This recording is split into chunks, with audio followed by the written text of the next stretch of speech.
प्रभा तू देखील एवढ्या खरं म्हणजे आपलं भेटायचं होता. हो बसा बसा बसा. ही माझी बायको मिसेस कवळे. ही मल्लिकेचं काम आणि मी चंद्रसेन आणि डायरेक्टर देखील मिक्स करतो. परवा पाहिलं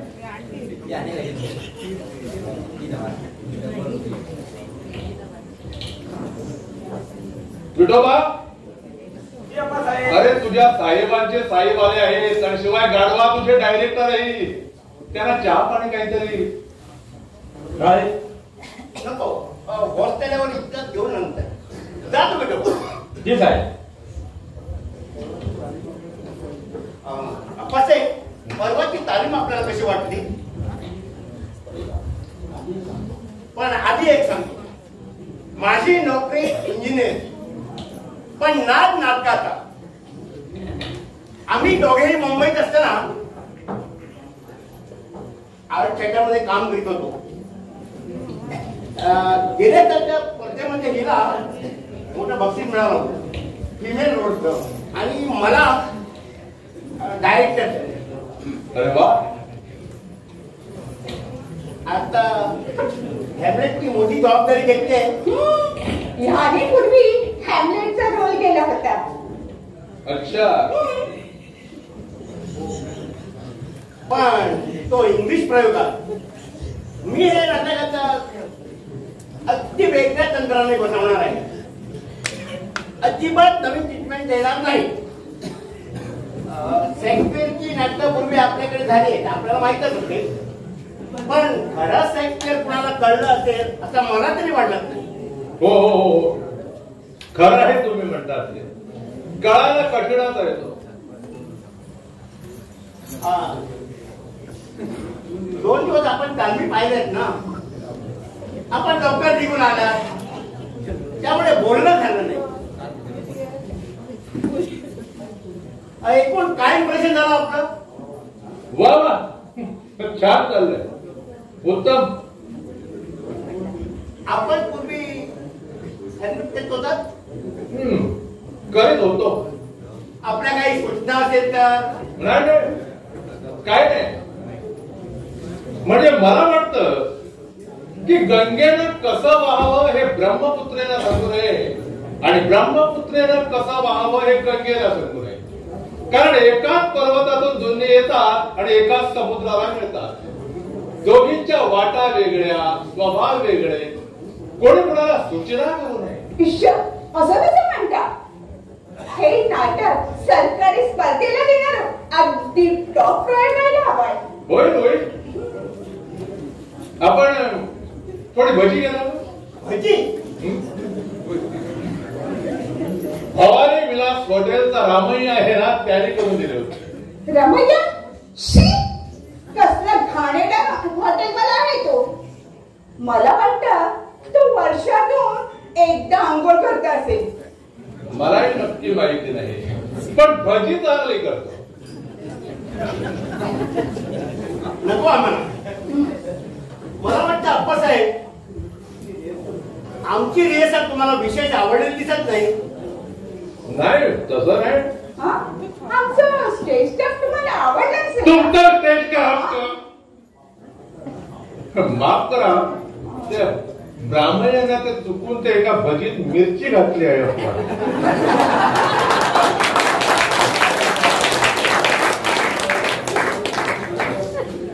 तर स्टेज क्राफ्ट वगैरे तसं काही नाही. पण तक्रार एकच आहे की पात्रांची भाषणं लक्षात येत नाही. कोणी पुटपुटतो, कोणी कुजबुजतो, कोणी फसफसतो. 700-800 लोकांना ऐकू येईल असा कोणीच बोलत नव्हता. हा नवीन पिढीचा फरक आहे अप्पासाहेब. मी सगळं नाटक मुद्दाम मी मॉडिफिकेशन मध्ये घेतला आहे. I don't believe in shouting. मला नाटक जुन्या पद्धतीने व्हायला नको आहे. बरोबर आहे. खरंच भजी नको का? थोडी जाऊ का? नको नको. नाही, नाटकवाल्याने हा विषय वंश बांधता कामा नये. आम्ही सगळा सिंबॉलिक पद्धतीने करणार आहोत. म्हणजे जंगल असलं तर नुसतं एक झाड किंवा एक फांदी, दरबार असला तर एक सोनेरी खुर्ची, रात असेल तर फक्त एक दिवा, स्मशान असला तर फक्त एक थडग, आणि तेही वेगवेगळ्या लेवल्सवर. म्हणजे समजा वरच्या लेवलवर राजवाडा आहे, तिथे नुसती जाण्याची मोठी चौकट उभी करणार आहोत.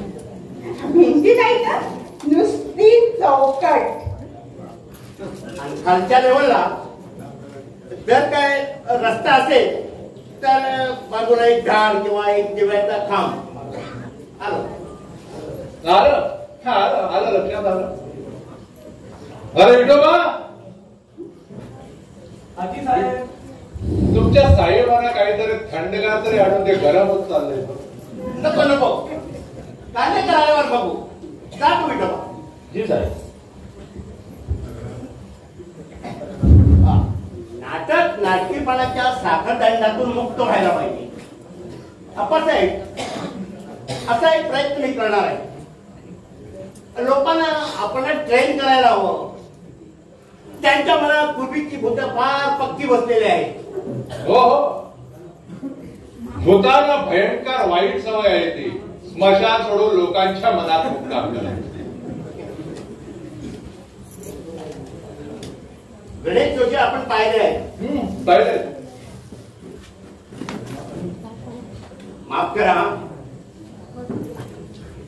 गणपतराव, बालगंधर्व, केशवराव ही सगळी भाकरे लिजर्डस आहेत. सगळी एका विकृत मॉरिबिड समाजात निर्माण झाली त्याची मागचं आहे.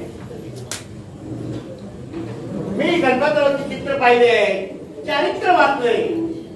I don't believe he was a great actor, even not good actor. शिकारीतल्या हाकणाऱ्यासारखी आरडाओरडा नुसता करायचा, ती परंपरा सगळी तिथूनच सुरुवात झाली आहे. आणि काम करताना म्हणे दारू पिऊन छिंदलेलं असायचं. विंग मधले लोक त्यांना सांगायचं आज अमुक नाटक आहे, तमुक नाटक आहे म्हणून. नाही, मी म्हणतो गणपतराव दारू पित असाल, गांजा ओढीत असाल, हा कावड प्रश्न आहे आणि कलावंताला क्षमा करायला हवी. माझी सहनशक्ती संपली आता. गणपतरावाला क्षमा तुम्ही तर देवा, वा तर देवा इथून. अप्पासाहेब, आपण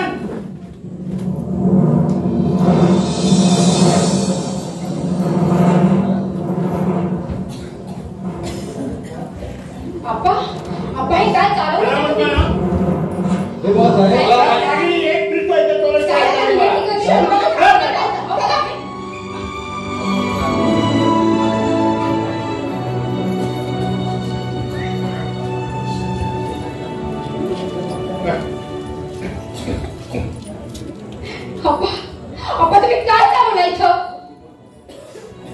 हे घर माझं नाही मला माहित आहे,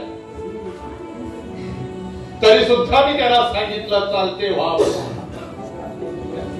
माझ्या आकाशाच्या प्रत्येक तुकड्या तुकड्यावर गणपतरावांच्या नावाचा शिक्का आहे आणि त्याच्याविषयी हे असलेला शब्द. पप्पा कृपा तुम्ही तुमच्या खोलीमध्ये जा. माझं चुकलं ना रे, मी असं वागायला नको होतं. पण अप्पा तुम्ही आपल्या खोलीमध्ये जा, स्वस्तपणे जा. पण आता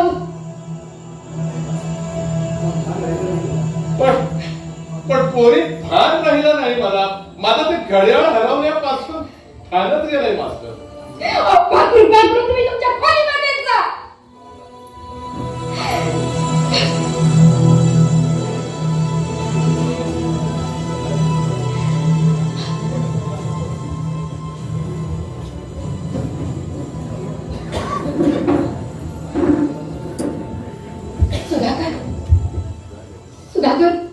माझ्यावर रागावणार?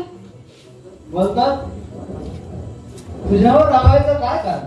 आप्पाला मी इथं ठेवून घेतलंय म्हणून. त्यात तुझं काही चुकलं नाही ना. You have done your duty. याचा काय परिणाम होईल? आपल्या गत्याचा असा अपमान. फार अडाणीखोर माणसं आहे ती, अशी विसरायची नाही. काळजी करू नकोस तू नरू. सगळं काय ठीक होईल. मी सहन करीन ते. कळवणकरांच्या रावण्याचीही मला समज झाली आहे आता. मला पहिल्यांदा वाटलं होतं की दादा वहिनीचं काहीतरी चुकलं असेल म्हणून. पण आता माझ्या लक्षात आलं की याला सांभाळणं किती कठीण होते ते. हे माणसं आहे तर जगणं अस्थायी करून टाकतील. हे नव्यानं लिहिलं होतं ना, ते खोटं नाहीये, खरंच आहे ते. वेगळ्या दुनियेत राहिलेले माणसं आहेत ती नरू. या जगाशी जमून घेणं त्यांनाही अवघडच आहे. कारण म्हणजे गोष्ट सहन करता येत असं नाहीये. हे कुठं जाणार आहे हे मला काही माहित नाही. मी तुम्हाला सांगितलं नाही. परवा अप्पाने सुभेदार साहेबांकडे 100 रुपये मागून घेतले. अगदी भर रस्त्यावर. पैसे मागतात? काही ताकद राहिलेलं नाही त्यांना. वाटेल त्याच्याकडे पैसे मागतात. हॉटेलात कुठे ते गडावून बसतात. काहीतरी खायला घेऊन येतात. कुठल्या तरी घडेल्या हॉटेलातली भजी आणतात. आपलं नशीब बरं आहे, सुभाषा सुशी कॉन्व्हेंट मध्ये आहेत ते. नाहीतर आपण लक्षात घ्यायला हवं. म्हातारपण म्हणजे दुसरं बालपण असतं. ते ठीक आहे हो, पण या दुसऱ्या बालपणाला आता आई कुठून आणायची? हे पाहिलं, हे भजाचे तुकडे पाहिले घरभर करून टाकले ते. बोलणं तर धड आहे का त्याचा? अगदी शिव्याची सरबती चालू करायची. कुठं भटकतील आणि काय उचलतील काही नेम नाही. परवा रत्मा सांगत होती कपाटातला चंदन हत्ती गायब झाला म्हणून. घरभर शोधला पण यांच्या उशिकाला सापडला. म्हणाले मला आवडतो म्हणून घेतला. या थराला या गोष्टी केल्या आहेत. आता काय करायचं?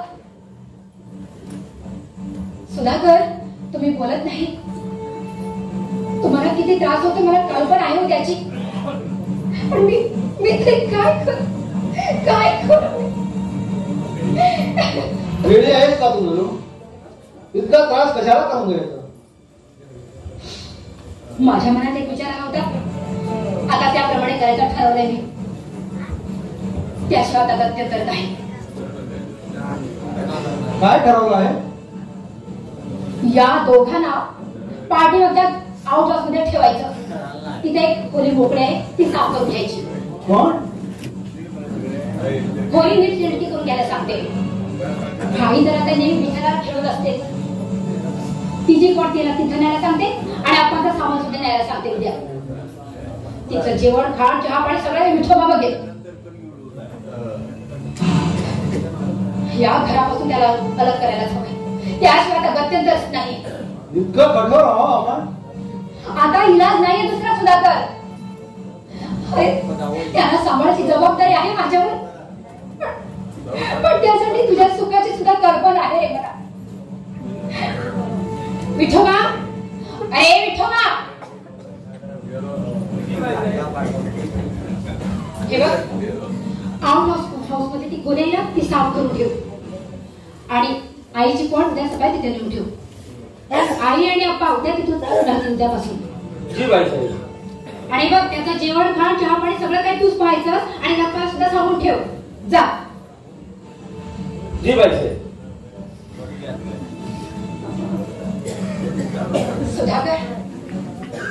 सुधाकर, माझं काळीच तुटत. अप्पा म्हणतील की माझी बचडी रागवली हो माझ्यावर. पण माझ्या घराचं घर पण मला राखायचं आहे. एवढ्या जबाबदारीचं ओझं तुम्ही आपल्या शिरावर वाहत आहात. उद्या तुम्ही दमून बागून घरी आलात आणि तुम्हाला सुखाचं घरदार जर मिळालं नाही तर मला हे केलंच पाहिजे, मला हे केलंच पाहिजे. तुझी तब्येत चांगली नाही, तू आज जाऊन जरा विश्रांती घे. काय करायचं ते उद्या पाहू. तर आज जा.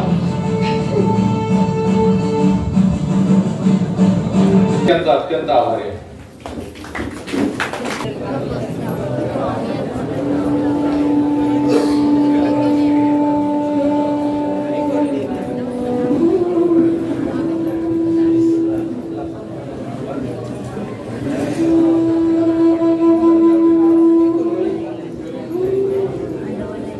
ऐकलं का? काय म्हणता सरकार? किती वाजले असतील? कोणास ठाऊक. माझं खडाळ हरवल्यापासून हा प्रश्न कायमचा बाद झाला.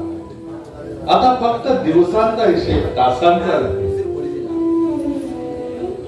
तो म्हणे अवधारी देवा म्या पाहिला हा मेळावा, तव गोत्र वर्ग आघवा देखला यथ. तेव्हा अर्जुन म्हणाला, कृष्णा मी काय म्हणतो तिकडे लक्ष दे.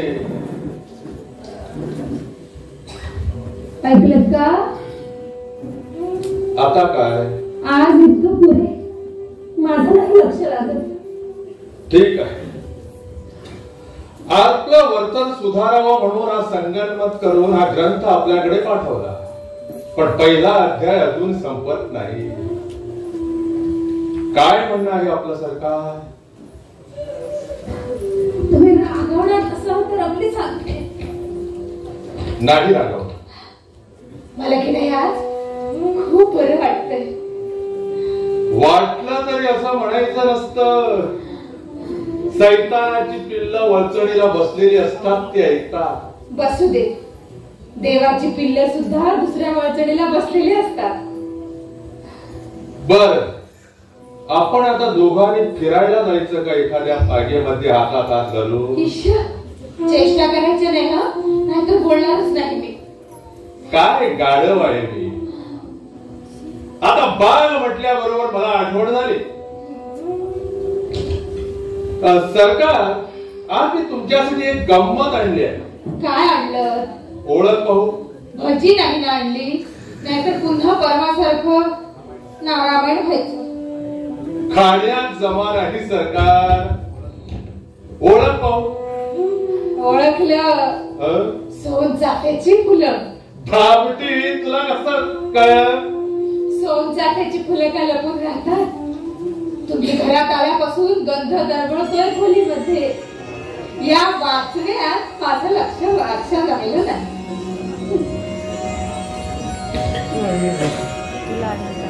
एक मी तुझ्या केसामध्ये खोऊ का? काहीतरीच बोललं. द्या, माझ्या हातात द्या.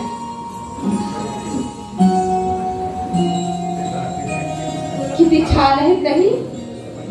कोणाच्या बागेवर डल्ला मारला? अगं, बाग कुणाची असली तर फुलं देवाघरची असतात. प्रत्येक फुलाच्या प्रत्येक पाकळ्यावर परमेश्वरानं सही केलेली असते.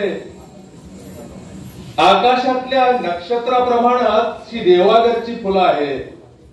तो बागेचा मालक माझ्या अंगावर धावून आला तेव्हा त्याला मी हेच सांगितलं, बाबा रे, अरे एखाद्याच्या गच्चीवरून जर ती व्याधाची चांगली उगवलेली दिसली ना तर ती काय त्याच्या बापाची मालमत्ता होत नाही. त्याला पटलं का ते? नाहीच पटलं. त्याला शेवटी एकच पटलं की मी कार्लेकर साहेबांचा सासरा आहे. लोकांना क्षुद्र गोष्टी लवकर पटतात, पण मोठ्या पटत नाही. असू दे, या तुम्ही इथं माझ्याजवळ बसा पाहू. काय म्हणणं आहे आपलं? 4 दिवस झाले माझ्या मनात विचार येतोय. हा सांगेल पडते. हा, काय ते? आपण की नाही आता इथं राहायचं नाही असं वाटतं मला. मग कुठं जायचं? आपण आपल्या गावाला जायचं, मोरवाडीला. पण इथं तुला त्रास होतोय का कावेरी? तुम्हाला कळत का नाही? कळत आहे.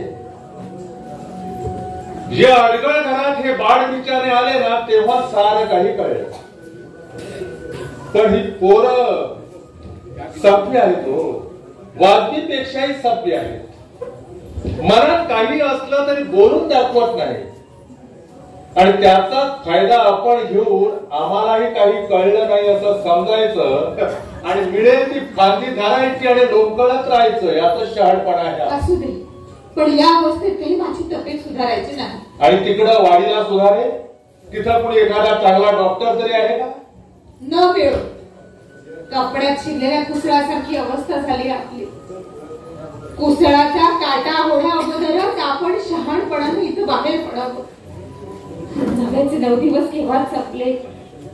आता पहिल्यासारखं एकत्र बसणं नाही, हसणं नाही, बोलणं नाही, थट्टा मस्करी तर नाहीच, पण एवढं देखील नाही. 4-4 दिवसात दर्शन सुद्धा होत नाही कोणाचं. अगं काम असतात त्यांना. अगं आपल्यासारखे रिकाम पेकडे आहेत का ते? काळजीची किती धावपळ चाललेली असते पाहिली नाहीस तू? शिवाय जावयावर तर जावयाच्या डोक्यावर डोंगरा एवढं होतं. नेहमीची कामं, पाहुण्यांची वर्दळ. थोडा दुर्लक्ष झालं तर आपणही त्याला सांभाळून घ्यायला हवं. पण मला कळत काय नाही ते. पण मला वाटतं बाह्यात काही सगळं बरं आहे तोपर्यंतच आपण बाहेर पडावं. आपणही त्यांचे अंत वाहू नये. आपण दूर झालो, वाडीला जाऊन राहिलो तर त्यांच्या बाहेर काही मार्गी व्हायचे नाही. प्रेम टिकायला माणसं दूर राहायला हवी. ठीक आहे, तुमचं म्हणणं बरोबर आहे. आणि खरं सांगायचं माझ्या मनातलंच बोलला. वाडीला आपण जायचं, पण तरी बरं वाडीतलं घर विकून नाही टाकलं. आता तिची काय दशा झाली आहे कोणाशी? त्याची काळजी नको. हे घर सुटलं ना की माझा बिचारा देखील सुटेल. मी माझ्या हाताने भिंती टिपून काढेन, जमीन सारवीन, रंग देखील मीच देईन. एकदा कमरेला पदर बांधला ना की झोपड्याचं देखील मी राजमहल बनवेन. हा, पण आपण मात्र मध्ये मध्ये लुडबुड करायची नाही आणि माझ्या अंगावर ओरडायचं नाही सांगून ठेवते. सांगितलंच ते बरं केलं, पण तिथं पोहोचेपर्यंत लक्षात राहायला पाहिजे माझ्या. आणि गडे येतं अन्न तोंडातून. येऊ दे की, एवढं कासावीस कशाला व्हायला पाहिजे? तापलेल्या अंगावर गुलाब पाणी शिंपडल्यासारखं झालं. पण माझी की नाही फार वर्षापासूनची हौस आहे. आपल्या मागल्या अंगणात एक छानच कुंपण करायचं आणि तिथं एक तुळशी वृंदावन बांधून घ्यायचं. कसास तू हा विकला ना, त्याच्यातले 1.5 लाख रुपये आहेत अजून आपल्याजवळ. कुठे आहेत ते? या बेडच्या खाली माझ्या ट्रंकेत. आणि शिवाय पाटल्या आहेत, 4 बांगड्या आहेत, 2 अंगठी आहेत. हे सगळं मोडून आपण एक लहान शेत विकत घेऊ. एक शेत आहे अजून आपल्याकडे. कावेरी, गेल्या 50 वर्षात एक गोष्ट सांगायची विसरूनच गेलो. कोणती ती? सांगू? तू मला फार आवडते. मी तुझ्यावर खूप खूप प्रेम करतो. या गोष्टी बोलायचं का असतात? आणि हे मला माहित नव्हतं का? तरी एकदा सांगावंसं वाटतं. विचारा. रागवायचं नाही. नाही नाही नाही. मला सौती किती होत्या? बापरे. अगं आठवणीच्या महत्व हे एवढे जुने जमाखत कसे लक्षात राहील माझ्या? पण तुला एक सांगतो कावेरी, मला सवत कुणीही नव्हती. होत्या त्या फक्त मैत्रिणी. मी मैत्रीण नव्हते. तू बायको होती. बायको कधी मैत्रीण असू शकत नाही. असू शकते, असतेही, पण मैत्रिणीपेक्षा आई अधिक असते. दिवाणखाना कमी असतो पण देऊळ जास्त असते. आकाश कमी असते पण पृथ्वी अधिक असते. थोडक्यात बायको हे एक बंदर असतं कावेरी नवरा नावाच्या गलबतासाठी. फार दुर्गट विषय दिसतोय. गलबत चिड उभारून 7 समुद्रात मुसाफरी करायला बाहेर पडतं. हे समुद्र असतात व्यवहाराचे, कलेचे, ध्येयाचे, प्रेमाचे आणि द्वेषाचेही. ज्या दर्यात शिरावं, दूरवरचे किनारे पाहावे, वादळ वाऱ्याशी सामना करावा, चंद्र चालण्याची सोयरी करावी, संतप्त लाटांची मस्ती अंगावर घ्यावी. जगणं असं असावं की पावला पावलावर मृत्यूशी मुलाखत व्हावी. परंतु हे सारे उद्रेक अंगावर घेताना गलबत सारखं पाहत असतं आपल्या बंदराकडे. पराभवाच्या जखमा आणि विजयाचे झेंडे घेऊन पुन्हा बंदरात येत आणि तेथील हिरव्या निळ्या प्रकाशात प्रशांत पाण्याच्या गलिच्छावर ते विश्रांत होत. गलबताच्या पराक्रमाचा उदय बंदरात होतो. पराजयाचं सांत्वनही त्याला बंदरातच मिळतं. अशी आहे बंदराची महती, म्हणजे बायकोची, म्हणजे तुझी. हो, महती फार मोठी आहे. पण खरं सांगा, अजून मेनकाताईची आठवण होते का?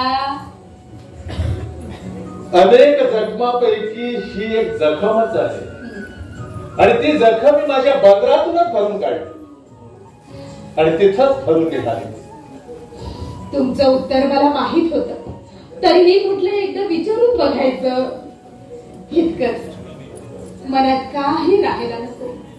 सगळी गाठोडी सोडून मोकळ्या मनानं पालखीत बसता आलं पाहिजे. म्हणजे माझ्या अगोदर सोनं होईल आणि माझं काय होईल? अगं बंदरच नाहीसं झालं तर गलबताने कुठं जायचं? साव देत आहे, उगाच गमत केली. मी काही एवढ्यात मरायची नाही आणि कुणालाही जाऊ द्यायची नाही. हो, पण मोरवाडीला जायचं नक्की ठरलं ना? हो, नक्की नक्की नक्की ठरलं म्हणजे ठरलं. वा वा, शपथ वा, शपथ वा, शपथ वा, शपथ वा, शपथ वा, शपथ वा. हो हो, शपथ वाचो. आम्ही मोरवाडीला चाललो. मोरवाडीला की चोरवाडीला? गंड्या, आम्हालाही विटा करतात येतं अप्पासाहेब. अप्पासाहेब, लहानपणीच गडकऱ्यांची सावली आमच्या डोक्यावर पडली होती आणि समस्त मंडळीत तर लोक विठोबाच्या ऐवजी विठोबाच म्हणायचे. मूर्खा, अरे अशा कोट्या करायला हे काय नाटक कंपनीचे काय स्वयंपाकघर आहे? अप्पासाहेब, नाटककारांची दुनिया म्हणजे एक कलंदरांची दुनिया. या नाटक कंपनीच्या स्वयंपाकघरात जेवढा सभ्यपणा असतो तेवढा या सभ्य माणसाच्या दिवाणखान्यातही सापडत नाही. ही औषधं घ्या. ही थोरल्या बाई साहेबांचं आणि हे तुमचं. मी पुन्हा शपथ घ्यायला जायचो की आम्ही चोर नाही म्हणून. अरे पण गाढवा, अप्पासाहेब, आयुष्यात कधी चोरी केली असेल तर ती फक्त नाटककारांच्या शब्दांची, बस, त्याच्या पलीकडे. अरे तू चोरी केली असं कोण म्हणतंय?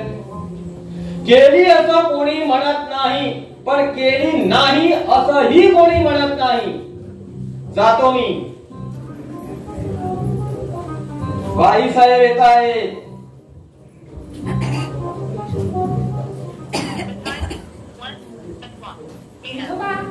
अरे, तू इथं गप्पा मारीत होतास काय? हे बघ, असाच लॉन्ड्रीमध्ये जा आणि साहेबांचे कपडे घेऊन ये आणि नेहमीसारखी भरून ठेव जा. जी साहेब. बाप्पा, किती दिवसाने येते का इकडे?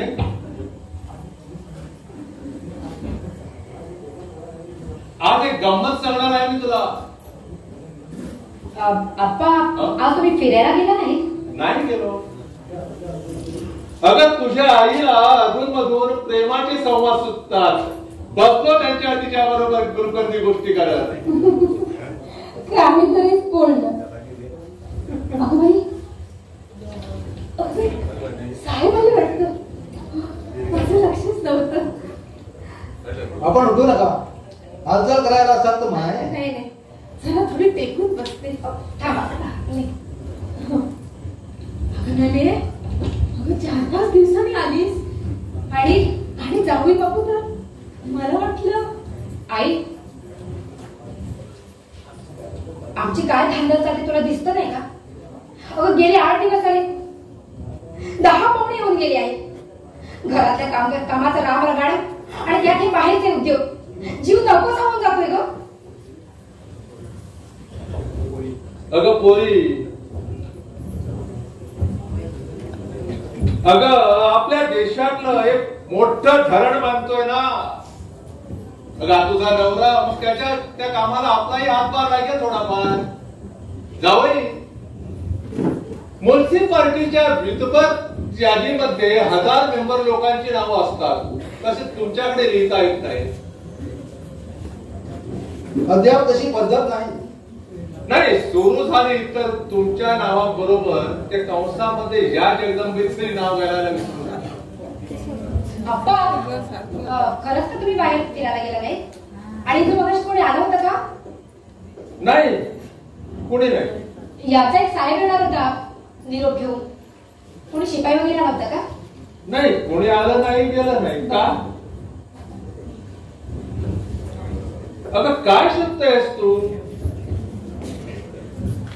अगं आमचा सळकट संसार भरलेला आहे, त्याच्या उगीच अंगावर धूळ पाडून घेशील. काही आलं नाही का पोरी? माझ्या विण्याच्या सुया सापडत नाहीत. सकाळपासून शोधते पण सापडायलाच तयार नाहीत कुठं. आम्हाला सकाळी नाशिकला जायचं ना, आणि येता जाता यांचा सारखा स्कार्फ आहे ना, तो पुरातन म्हणते. पण तुम्हाला सांगायला आले होते आणि सुयाही सापडतील का बघायला आले होते. नाशिकला जाणार तुम्ही? हो. आणि परत केव्हा येणार? परत केव्हा येणार तुम्ही? 2 दिवसात आमच्या डिव्हिजनल इंजिनियरची बैठक आहे तिथे. आणि आमची गाठवडी? अहो विठोबा करीत सगळं, त्याला सांगितलंय. म्हणजे तिथं सगळीकडे हिंडायला फिरायला काही हरकत नाही ना? ईश, हे का बोलताय अप्पा? तुम्हाला कोणी मनाई केली आहे का? पण खरंच तुम्ही आज दुपारी हॉलमध्ये पेपर वाचायला बसवतात ना? हो. पण तिथं कोणी? अगं कुणीच आले नव्हते. जगात काय घडतंय ते जरा वाचावं. हो, कुणी आलं नव्हतं ना? कुणी आलं नाही, कुणी गेलं नाही. अगं तुमची ती कपाट उघडून जर कुणी दरोडेखोर पळाला असताना तरी सुद्धा तुमच्या लक्षात आलं नसतं. आई, तुझी मित्रगीता खाली आहे ना ग? हो. अगं हो. मी परवा कपडे पाठवले ते त्यात गेले असतील सुया वगैरे. तुझ्याकडे किल्ले आहेत का? अगं किल्ल्या हरवलेली कुलपती. तू खाली कुलूप जरी ओढलात ना तर ती कडी हातात येईल तुझ्या. असं?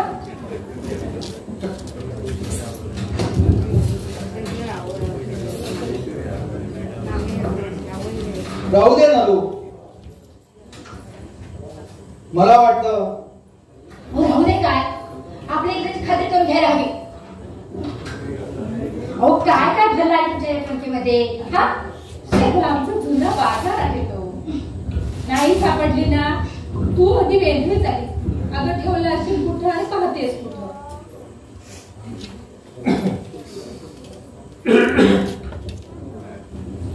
जावई, तुमची बायको म्हणजे आठवणीची खंदक आहे. लहानपणापासून काहीतरी कुठेतरी हरवायचं आणि नंतर शोधत राहायचं. यातच निम्म आयुष्य गेलंय तिचं. अगं सापडल्यात का? नाही. मग कशाला उगाच उचकत बसते? नाही ना? नाही, सुया नाही. मग काय काय हरवलंय तू? नाही, काही नाही.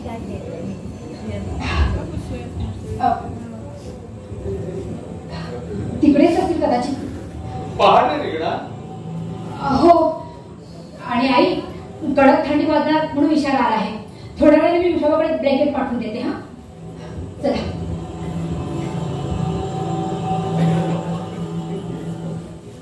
शिव्या सापडत नाही म्हणून किती कासावीस झाली बघी बकरी. पण या ट्रंकेत कशा येतील त्या शिव्या? अहो, वस्तू हरवली म्हणजे वेडापिसा जीव होतो बायकांचा. पण आपल्या मोरवाडीचा बेत त्यानं सांगणार होता. हो, पण त्या सुयाच्या दखलीत विसरूनच गेलो मी. बरं झालं नाही ते सांगितलं ते. नाहीतर बाहेर गावी जाताना उगाच पोरीच्या डोक्याला ताण.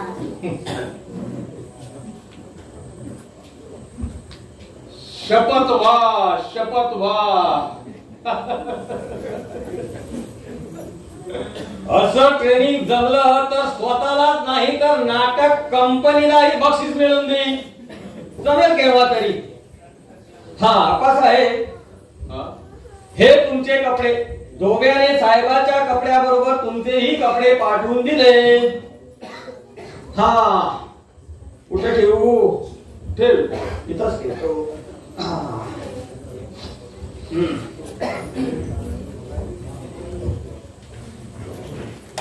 मगाची भांग उतरली वाटतं. जीप चढलीच नाही, ती उतरण्याचा प्रश्नच निर्माण होत नाही. हा, मगाशी माझं डोकं चढलं होतं त्या चोरीच्या आरोपामुळे. चोरीचा आरोप? कसली चोरी झाली? कुणावर चोरीचा आळ आला? आज आमच्यावर आला, उद्या कोणावरही येईल. गाढवा, अरे नीट सांग ना जरा. अरे, कोणाची चोरी झाली विठोबा?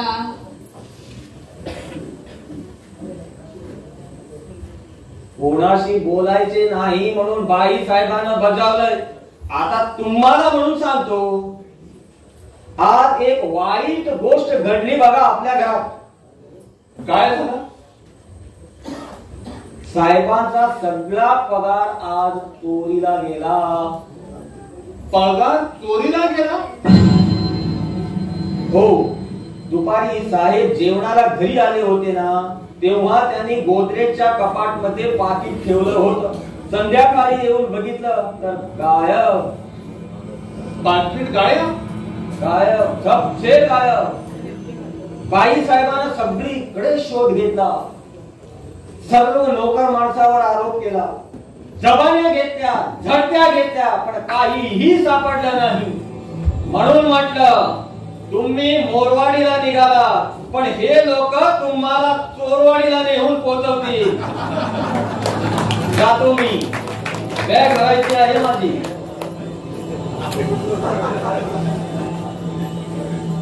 किती घाणरट माणसं आहे ती. दारा उघडं ठेवून गेली असते, पुढचं घरच फिरलं असेल. सरकार,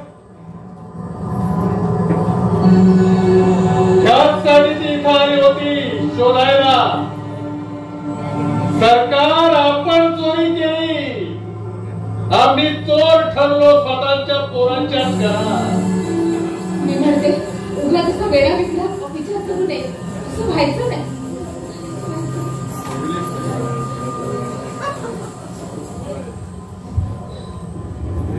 अंगावर घालू नको.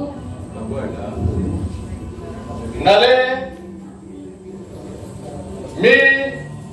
मी चोरी केली असा संशय आला तुला? हो, कळले? नले, आणि तेवढ्यासाठी तू कपाट आणि ट्रंक शोधली? हो. नाही नाही नाही, नले, शक्य नाही. खोटा तरी सांग, पण नाही म्हणून सांग, नाही म्हणून सांग. मला खोटं बोलायची सवय नाही.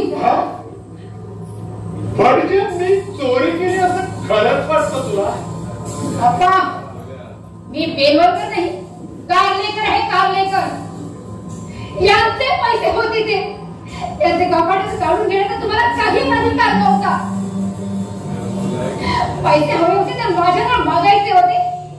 चोरी कर तुम्ही तुमचं आणि माझं तोंड काळा करून टाकलं.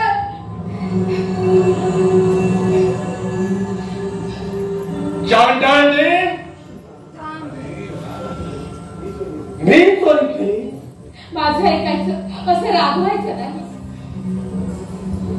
रागवायचं नाही, रागवायचं नाही. आता पृथ्वीवर गाफीलपणे हिंडणाऱ्या परमेश्वराच्या पाठी सुरात उचलून त्यांचा खून करून पाहणारी माणसं समोर वावरत असताना आम्ही रागवायचं नाही. बिन चोरी केली. सरकार, तुला माहित आहे माझ्या क्रोधाला पाय नाही, हात नाही, लुळा पाळला आहे मी. वडारानं छाटलेला डुकराचा धड नुसतं गटारात तडफडणार. मी चोरी केली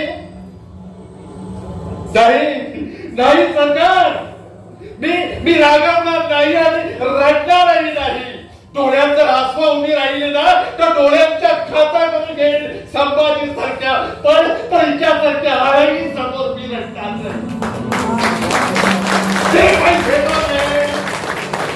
होय होय, तुम्ही चोरले, तुम्ही चोरले. नवे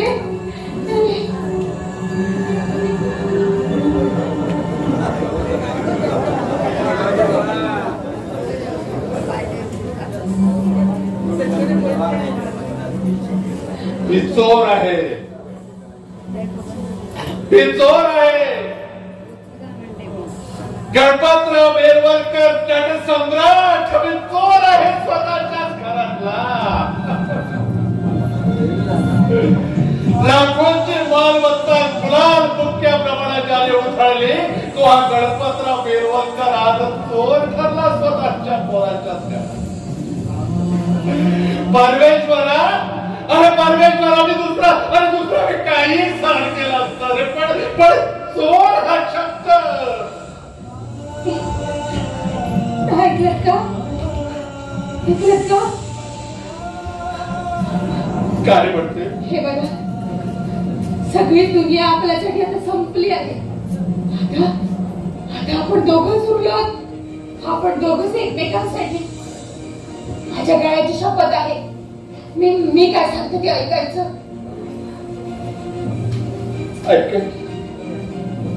मला काही समजत नाही. माझ्या काळजाच्या चिंधड्या होत आहेत, पण मी जगणार आहे तुमच्यासाठी.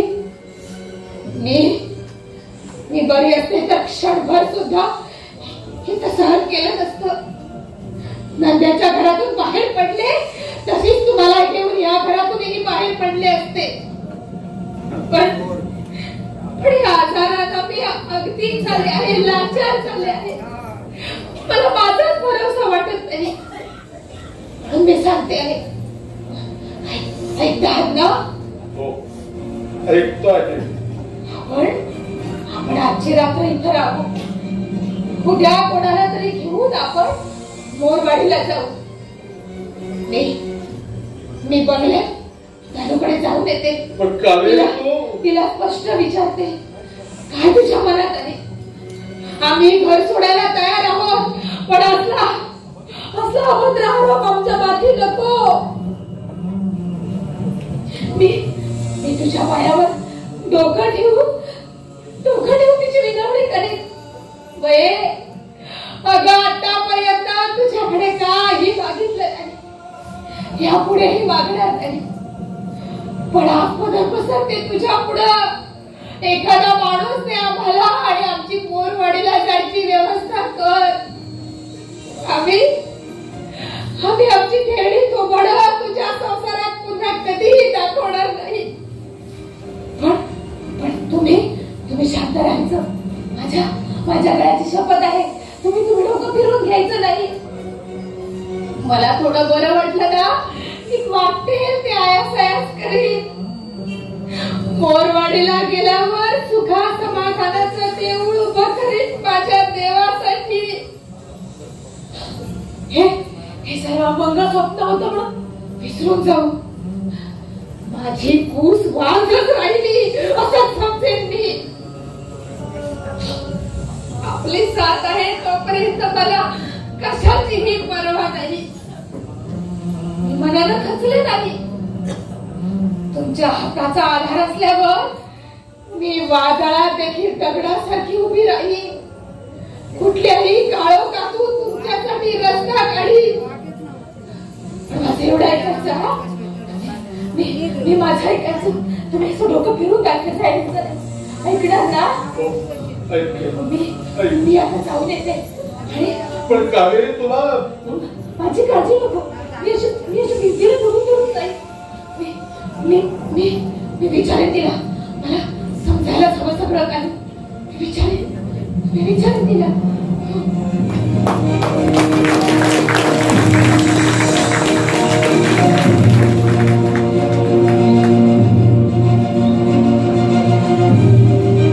कशासाठी जगतो होता मी? कशासाठी? To be or not to be, that is the question. जगावं की मरावं हा एकच सवाल आहे. ज्या दुनियेच्या उकिरड्यावर खरकट्या पत्रावळीचा तुकडा होऊन जगावं बेशरम लाचार आनंदानं, की फेकून द्यावं या देहाचं लक्तर त्यात गुंडाळल्या जाणीवेच्या यातनेसह मृत्यूच्या गळ्याच्या आणि करावा सर्वांचा शेवट माझा तुझा याचा आणि त्याचाही. मृत्यूच्या सर्पाला जीवनाला साड अंक मारावा की नंतर येणाऱ्या निद्रेला नसावा जागृतीचा किनारा. पण त्या निद्रेलाही पुन्हा स्वप्न पडू लागलं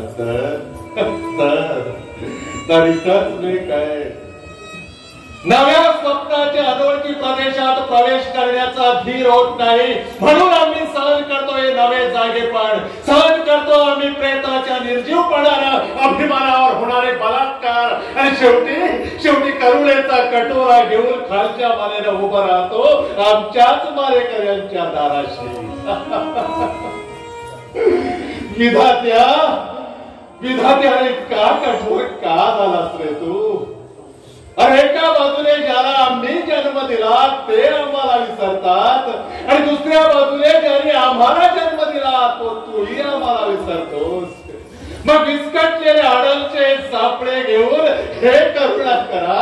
आपण आता कुणाच्या पायावर डोकं आदळायचं रे? कुणाच्या पायावर?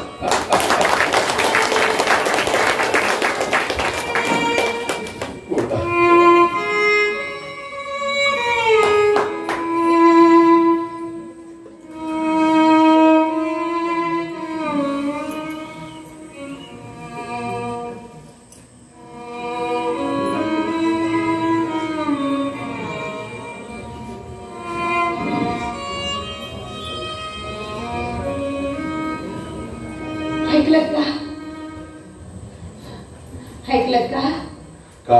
पोरीचं गैरसमज झाला. पाकिट सापडलं कपाटात. एवढ्यातच सापडलं. पोरीचा जीव अगदी कासा विसाला हो. आपल्या हाराचे पैसे होते ट्रंकीत. त्या पैशाच तिला वाटलं आपला बाप चोर आहे, आपली आई चोर आहे आणि मुख्य म्हणजे आपल्या आश्रमाला येऊन राहिले आहेत देवाची पुत्र्याप्रमाणे. त्याच्या तोंडावर जर एक गलिच्छ आरोपाचा शेड फेकलं तर त्या काय करणार आहेत आपलं वाटलं? या दीड नवरीच्या कदड्यासमोर उभा राहून इन्साफ मागण्याची नव्हे तर निरपराधी ठरवण्याची देखील माझी इच्छा आहे. बेशरम कार्टे, मराठी रंगभूमीचा सार्वभौम राजा नट सम्राट गणपतराव बेलवलकर आणि गणपतराव जोशांचा पट्टशिष्य खाडीलकर गडकऱ्यांसारख्या अशा दैवताने माझ्या पाठीवर हात फिरवला असा मी कलावंत, लाखो रसिकांच्या आशीर्वादानं कुबेराहूनही श्रीमंत आणि इंद्रापेक्षाही भाग्यवान झालेला हा रंगदेवतेचा पुजारी. त्याची तू अशी विटंबना करते अगं तो तुझा बाप झाला म्हणून. त्याच्याजवळ पैसे नाही पडत. असहाय्य झालाय म्हणून मी चुकले, मला माफ करा. या तुमच्या रात्या कोपऱ्यावर जर बघू नका. खबरदार चांडाळी त्या शब्दाचा पुन्हा उच्चार करशील तर माझा एक लाडका कोकरा होता. गोजीरवाडी कोकरासारखी मुलगी होती. सशासारखा एक मुलगा होता, पण खरं म्हणजे ते माझे कुणीच नव्हते. अंतराळात भटकणारा एखादा आत्मा, अंतराळात भटकणारा एखादा आत्मा आमच्या वासनेच्या जिन्यानं या पृथ्वीवरच्या मातीत उतरतो आणि आम्हाला वाटतं आम्ही बाप झालो, आई झालो. सगळं खोटं आहे हो, सगळं खोटं आहे. आम्हाला पाठीवर घेऊन फिरणाऱ्या त्या हत्तीला जरी विचारलात ना, ते सुद्धा सांगतील बिचारे ते कुणी नाही या जगी कुणाचे, कुणी नाही.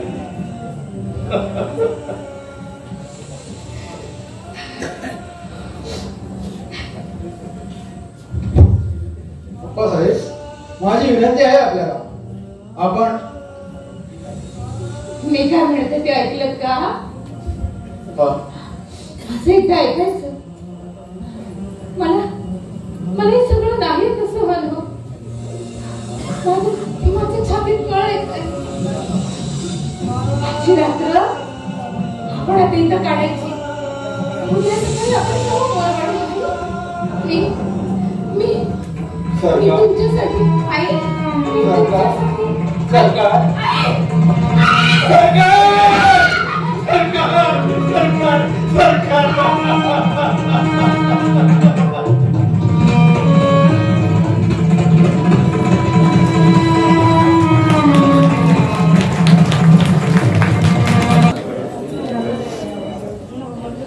हॅलो, एक्सचेंज ऑफिस, मी गांधीकर बोलतो.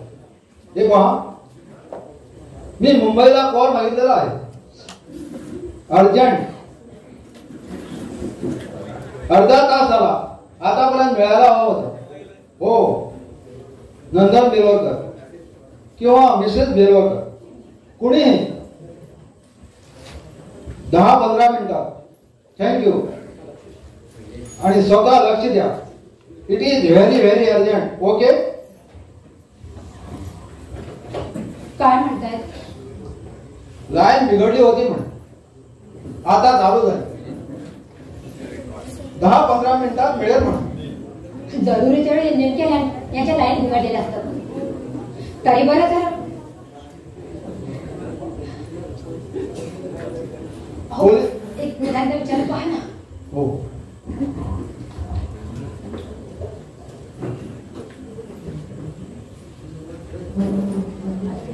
हॅलो, पोलीस ऑफिस, जाधव साहेब आहे का?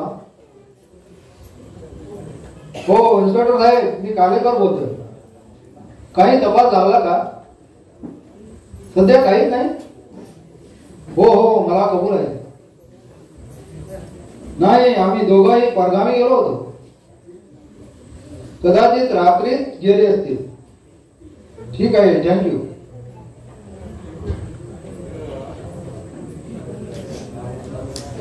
जवळपासच्या सगळ्या स्टेशनला आणि गावाला कळवलं त्याने.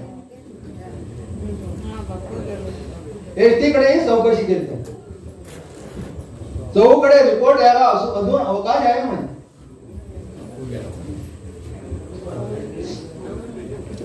रेल्वेने गेलं असलं ते शक्यच नाही. कारण आपण स्टेशनवरच्या प्रत्येक माणसाला विचारलं आहे आणि माणसाला सुद्धा ओळख आहे त्यांची. त्यांच्या लक्षात असणारच ते.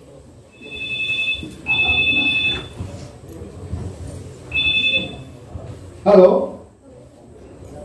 Track Bombay speaking. हॅलो, कोण? नंदा, तू बोलतेस? म्हणून तू बोलतेस? नाही, मला नाही जपायचं. हॅलो नंदा, मी सुधाकर बोलतो, राहीनगरवरून. एक वाईट बातमी आहे. नंदा, आज सकाळपासून आप्पा घरातून नाहीसे झाले. आम्ही नव्हतो. सकाळी विठोबाला समजलं. नाही, कुणालाच सांगितलं नाही. हो, पोलिसात कळवलं आहे. आम्ही तपास करतोय. भ्रम होता. तू परवा आला होता तेव्हा पाहिलंच ना, आम्हाला कल्पनाच नव्हती. तिथंच आहे, फार कसली आहे ती. आता 15 दिवसात हा दुसरा प्रसंग. ठीक आहे, तिकडे आलो तर फोन कर, कळवीन. काय झालं सुहासला? ध्यान घेतलाय? नाही नाही, यायची गरज नाही. हो येऊ आम्ही. ठीक आहे. मला वाटतं या 4 दिवसात जर त्याचा तपास लागला ना तर आपल्याला मुंबईला जावं लागेल. गाडी आलेली दिसते. विठोबा, अरे विठोबा. आलो बाई साहेब. जी बाई साहेब. अरे ही बॅग घेऊन कुठे निघालास? तुला सांगायला विसरलो आहे ना मी नडू. काय? तो नोकरी सोडतोय. हा? मगाशी रुजवा करून गेला होता तो. नोकरी सोडतोयस? अरे पण का? सोडली आहे बाई साहेब. ही बॅग माझी आहे. आतले कपडे ही माझेच आहेत. पाहिजे तर मोकळे करून दाखवतो. विठोबा, तू शुद्धीवर आहेस का? माफ करा बाई साहेब. आता कुठे जाणार आहेस तू? कुठेतरी अप्पासाहेबाचा शोध घेत गावोगावी फिरणार आहे मी. काय? आमच्यापेक्षा अप्पाच्या शोधाची तुला जास्त कळकळ आहे? पोलिसापेक्षा अधिक अक्कल तुला आहे का? माफ करा बाई साहेब. अप्पासाहेबाकडे आपण आपले वडील म्हणून पाहता. आम्ही आमच्या राज्याचे सम्राट म्हणून पाहतो त्यांच्याकडे. शिवाजी महाराज वारले तेव्हा त्यांच्या चितेमध्ये त्यांच्या पुत्रांनी उडी मारली. बाई साहेब, कोणी त्यांच्या मुलांना किंवा त्यांच्या नातेवाईकांना नाही मारली. हे करार वेगळे, हे कायदे वेगळे. आणि पोलिसांचं म्हणाल तर त्यांना जमणार नाही ते कदाचित आम्हाला जमेलही. शक्तीच्या शहाणपणापेक्षा भक्तीचा मूर्खपणाही एखाद्या वेळी यशस्वी ठरतो. हे आपलं चोरलेले वाच अशा चोऱ्या करतो आम्ही. विठोबा, आणि बाई साहेब, चोराची पावलं चोराला ओळखतात, त्याचप्रमाणे नटाची पावलं नटालाच ओळखली जातील. विठोबा, तुला जायचं असेल तर जा, पण तू पुरता विचार केला असं वाटत नाही मला. फार नाही, पण थोडा केला. फार विचार केला की माणूस भोवऱ्यासारखं जागच्या जागी फिरायला लागतो. खड्डा पडतो पण प्रगती होत नाही. हे वाक्यही तसंच. दुपारपर्यंत थांबलो मी. मग ठरवलं, आता वाट पाहण्यात काहीही अर्थ नाही. साहेबची बोलणे केले. मग कळवणकर साहेबांना फोन केला आणि सांगितलं मी नाटकात काम करीत नाही म्हणून. त्यालाही आनंदच झाला, कारण त्यांच्या मेवण्याला हे काम करायचं होतं. तेव्हा आता काही पास उरले नाहीत. आपल्या कृपेने थोडी फार रक्कम माझ्या जवळ आहे. ती संपेपर्यंत मी अप्पासाहेबाचा शोध घेईन. आता 4:30ची बस गाठायची आहे. येतो बाई साहेब. तुम्ही सांभाळून घेतलं त्याबद्दल आभारी आहे मी. नमस्कार करतो. विठोबा, विठोबा.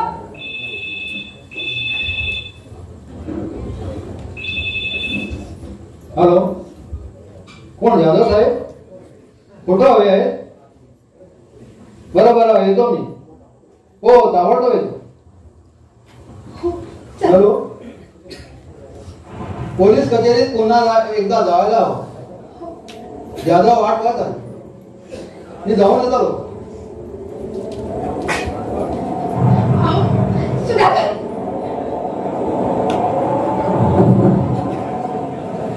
सुधाकर, पाऊस पडलाय, ढग गडगडत आहे. सांभाळून जा, सांभाळून जा सुधाकर, सांभाळून जा.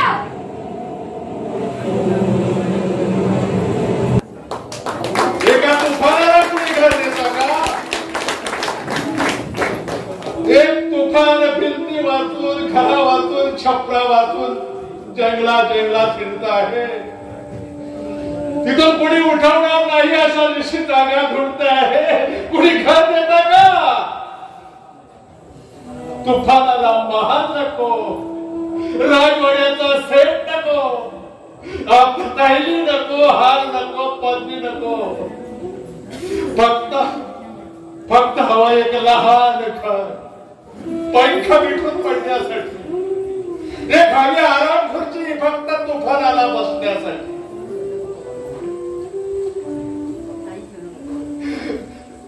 आणि बाबालो विसरू नका, एक तुळशी वृंदावन माझ्या सरकारसाठी.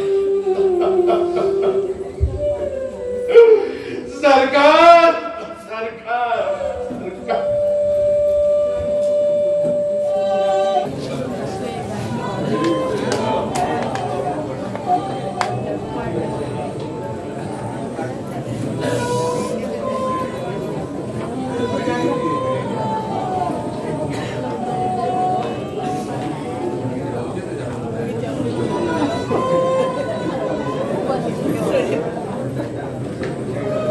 बाबा प्याला का पाणी?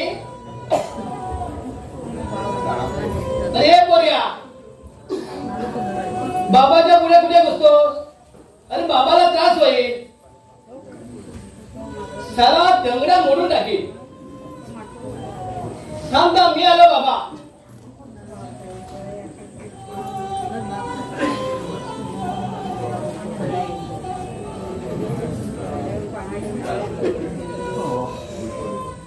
बाबा बैस कट्ट्यावर, उगाच वणवण फिरतोस आणि डोकाही फिरून घेतोस. आता नाही चालायचं हा.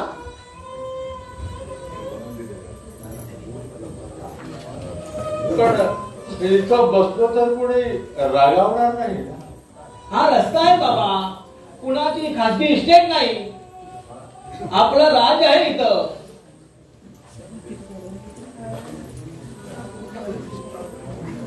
हा, आणि तुला कोणी हटकलं ना, थोबाड मोडीन टाकेन मी त्याचा.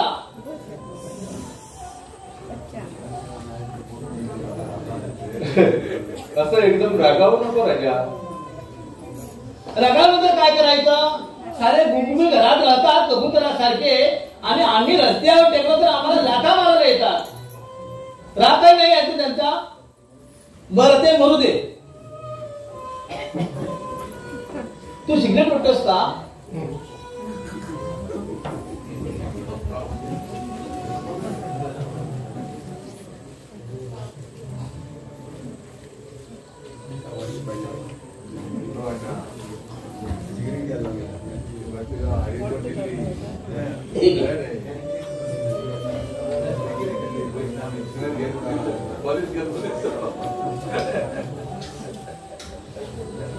चार झुरक्या मार, तो मी पॉलिश करतो बुटाला. उशीर झाला तर तो कबड्डीवाला मुंबई झाला. आता कुठेही जायचं नाही हा. नाही, कुठं जाणार नाही राजा.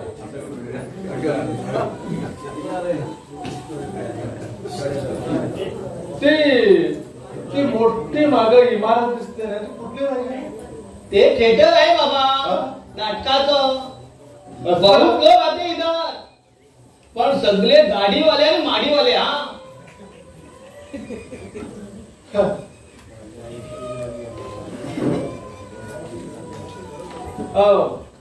खेळाचे दर जास्त आहेत वाटतं हा. गाडीवाल्याला.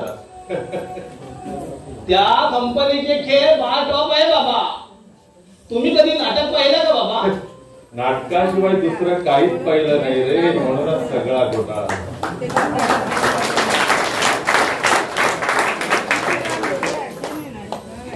कोणता खेळ झाला? खेळाचं नाव ते बघ, मोठी पाटील आहे तिकडे.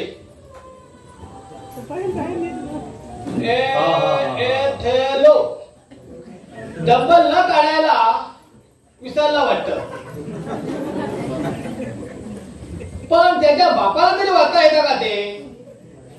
आणि उद्याचा खेळाचं नाव आहे जुली सीझर.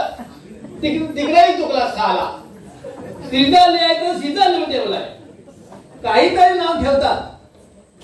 हा बाबा, परवा इकडे एक खेळ लागला होता, फार फर्मास नाव होतं. बायकोचं तुटलं आणि नवऱ्याचं पावलं.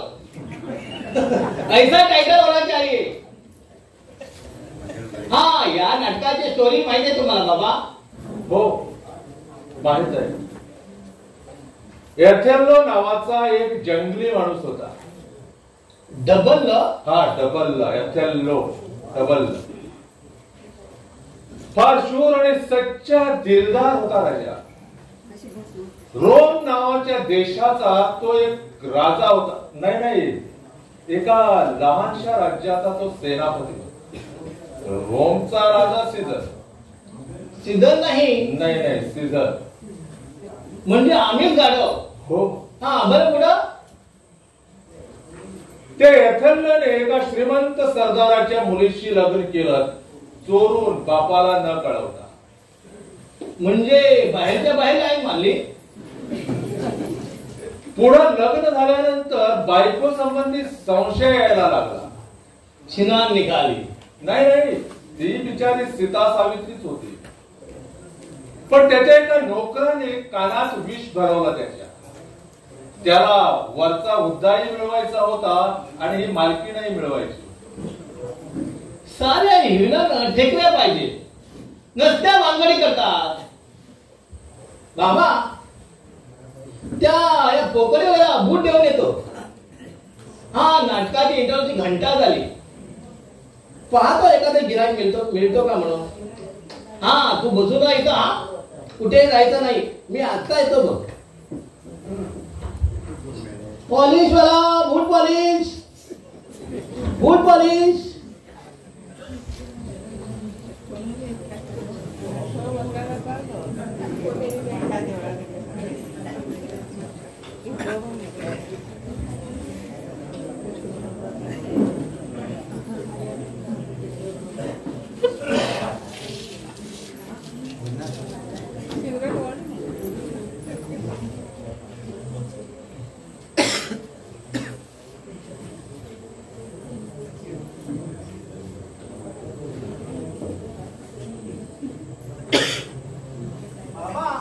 मी तुम्हाला फार्मास पापडी आणली आहे तुझ्यासाठी. हा बाबा, तू माझं ऐकणार आहेस ना? ऐकेन राजा, ऐकेन. घे.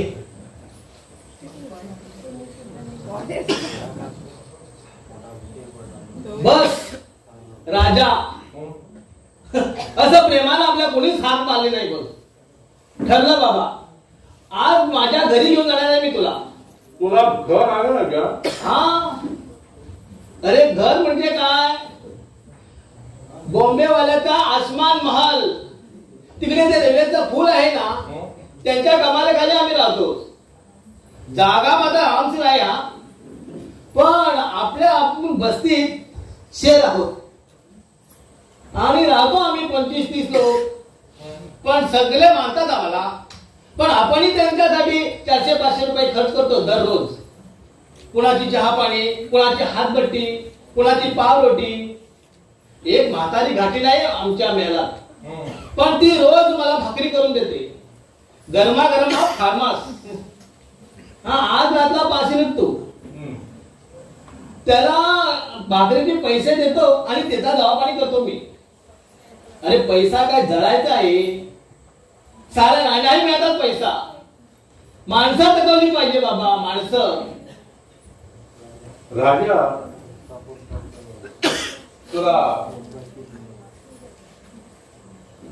आई बाप आहेत तुला?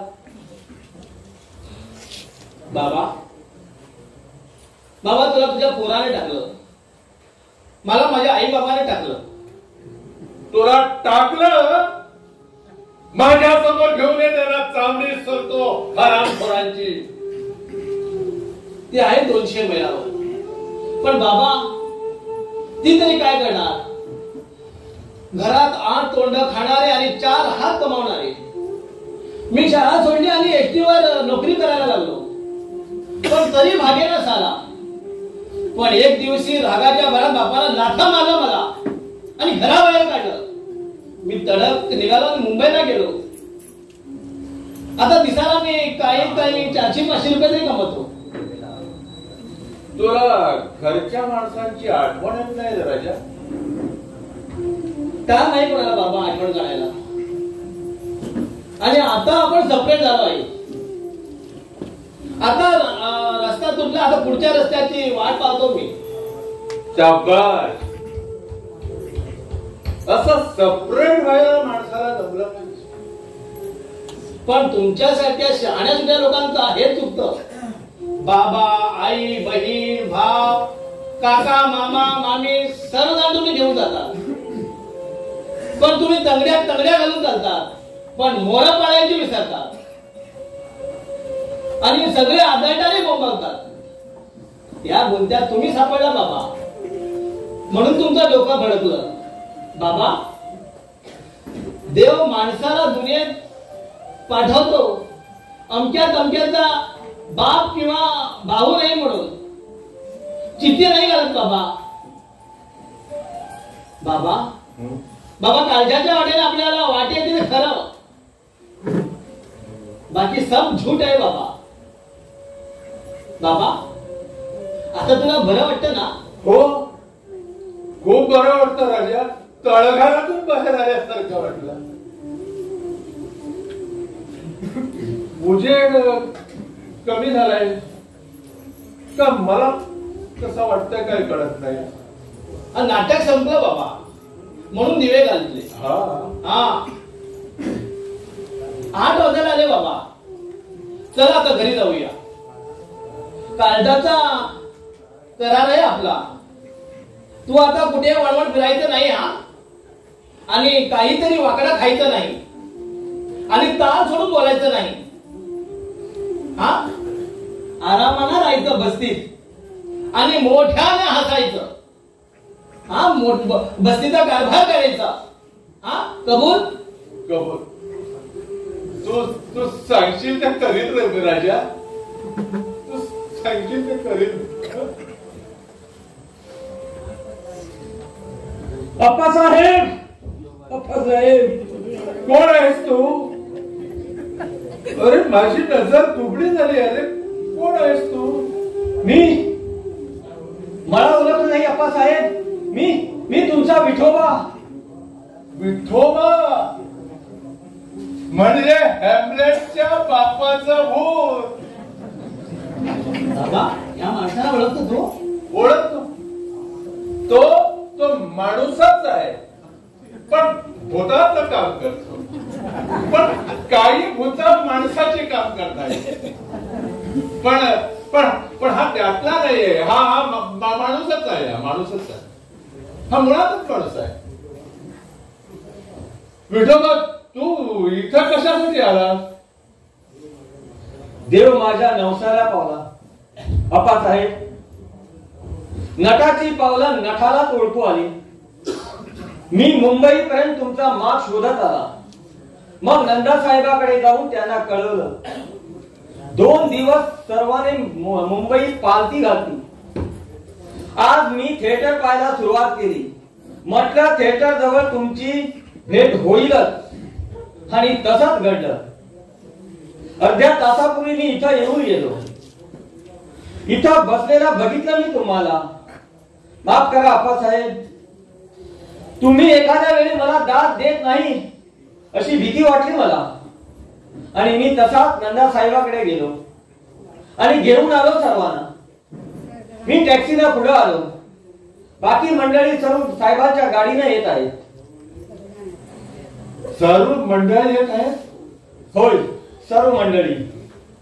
आणि ठरली सुद्धा? हो हो. नाही म्हटल्यावर आखांतच केला पोरीनं, आणि आधीच जाऊन गाडीत बसली. आणि माझी सरकार, माझी कावेरी आहे त्यांच्या बरोबर.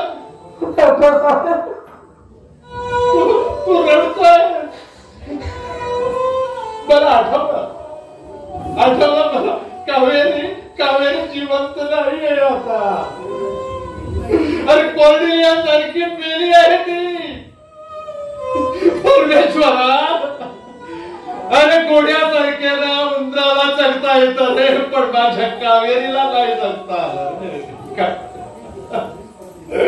ती परत कधीच येणार नाही, ती परत कधीच येणार नाही रे. बाबा, मागचा रस्ता तुटला हे ध्यानात ठेव. पुन्हा त्या तळघरात शिरायचं नाही. हा, ते लोक तुला घरी नेतील, मारतील, अशा वेड्यासारखं बोलतील तुला. आणि पुन्हा काही करशील, पुन्हा जायचं नाही. हा, तिकडे तू हवेसारखा मोकळा राहशील तर जगशील. आता जाऊ नको तिकडे. नाही राजा, नाही जाणार नाही. हा, मी जाणार नाही.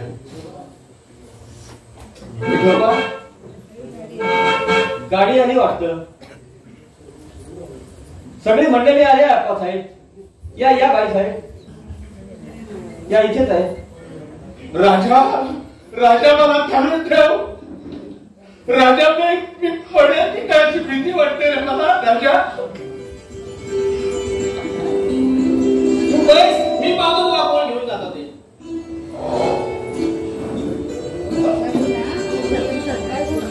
आजोबा, आजोबा किती किती वाईट आहात तुम्ही. गबरे, गदडे, कुठे हरवली होती? खोटं बोलू नका, मी नव्हतं हरवले, तुम्ही हरवला होता. आता पुन्हा असं हरवायचं नाही, सांगून ठेवते. सुहास, नाही बनते, नाही, पुन्हा नाही हरवणार मी. आणि हरवला तर पुन्हा परत कधीच मिळणार नाही. जा, आईकडे जा बेटा. अगं कचऱ्याच्या कुंडीसारखा झालोय मी. 8 दिवस तुला अंग घासत बसावं लागेल.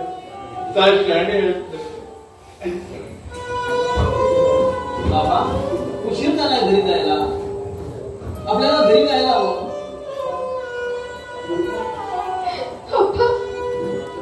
अप्पा, तुम्ही आता कुठे जायचं नाही. आमच्या बरोबर राहायचं कायमचं. अप्पा, अप्पा, तुम्ही आम्हा सर्वांना क्षमा करायला हवी. तुम्ही माझ्याकडे, नलूकडे कुठेही राहा, कसलाही त्रास होणार नाही तुम्हाला. चला अप्पा. साहेब, या म्हाताऱ्याला मी माझ्या घरी घेऊन जाणार आहे. तुम्ही सोडला, मला सापडला. तुमच्या दुनियेत राहिला नाही तो आता. तुम्ही त्याला पुन्हा झोपडीत मारली मारून मी घेऊन जाणार आहे त्याला. चला बाबा. बदमाश, तुझा काय संबंध आहे त्याच्याशी? घरी नेऊन उभाडायचं आहे का त्या? हटतोस की नाही बाजूला? विठोबा,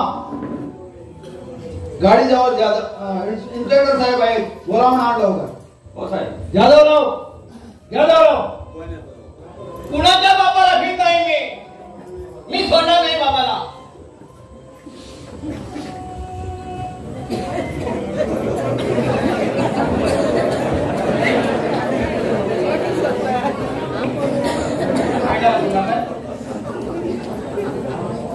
हा मावाले, आपण आमच्याजवळ येऊ देत नाही. त्यांना घरी घेऊन जायच्या गोष्टी करतो. काय बाजूराव? नाही, मी सोडणार नाही बाबाला. माझा बाबा आहे तो.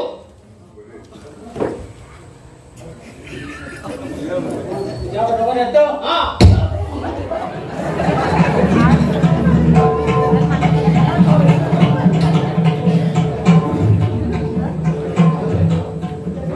बाबा तू जाऊ नको. जा, माझी शपथ आहे तुला.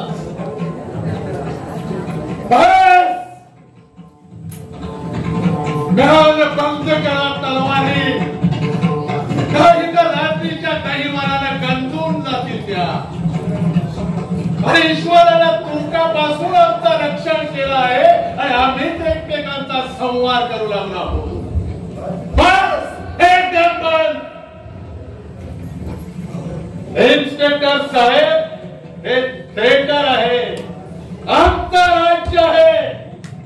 मी अप्पासाहेब गणपतराव बेलवलकर, नाटक सम्राट तुम्हाला सांगतो आहे, तुम्ही तो निघून जावा.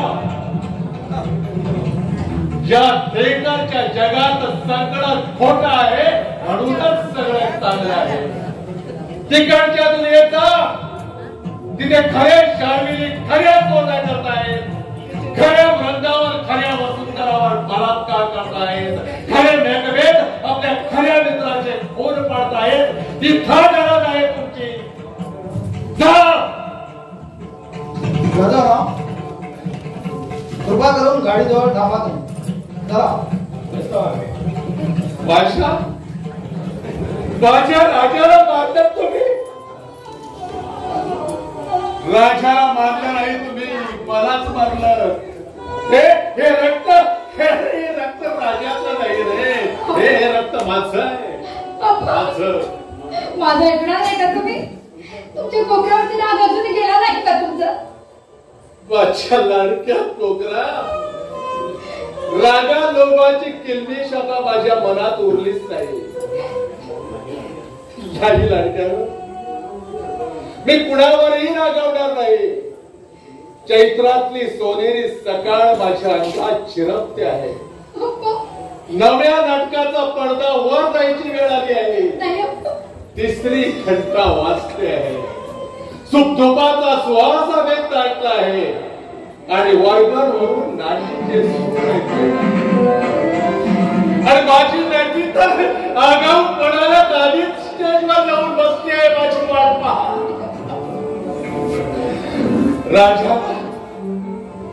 राजाने मला सांगितलं आहे थिएटर आहे बस.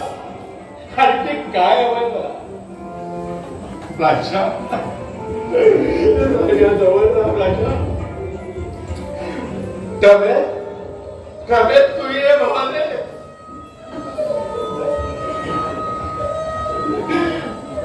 अरे नटाजवळ शिल्लक राहतं ते फक्त नाटक. कर्णानं मरताना आपला सोन्याचा दात काढून दिला होता. मी नाटकाशिवाय काय देणार तुम्हाला? अप्पा ही मुंबई आहे. 4 माणसं जमली की जन्माचं देव उघड होईल. तुमची आणि आमची सुद्धा. दूर व्हा. हे सांगतो दूर व्हा. या प्रार्थना निरर्थक आहेत. कोणाची प्रार्थना करीत नाही आणि प्रार्थना केली म्हणून त्याला कुणी दया करीत नाही. आणि तिचा राज्यात आहे ते उत्तरेकडच्या ध्रुवासारख्या. त्याच्या अडळपणाला तोड नाही साऱ्या तारांगणात. आणि आकाशावर लक्षावधी खिडक्या चमकतायत, जळतायत, पण ज्या जागेवर ठामपणे उभी आहे ती फक्त एकच चांदणे, ध्रुवाची चांदणे. अगणित माणसाच्या दुनियेत देखील असा एकच माणूस आहे की तो आपल्या जागेवर ठामपणे उभा राहतो आणि तो मी आहे. मी आहे जुलियस सीझर. मी आहे ओथेलो. मी आहे प्रतापराव, सुधाकर आणि हॅमलेट. आणि मी आहे गणपतराव बेलवलकर.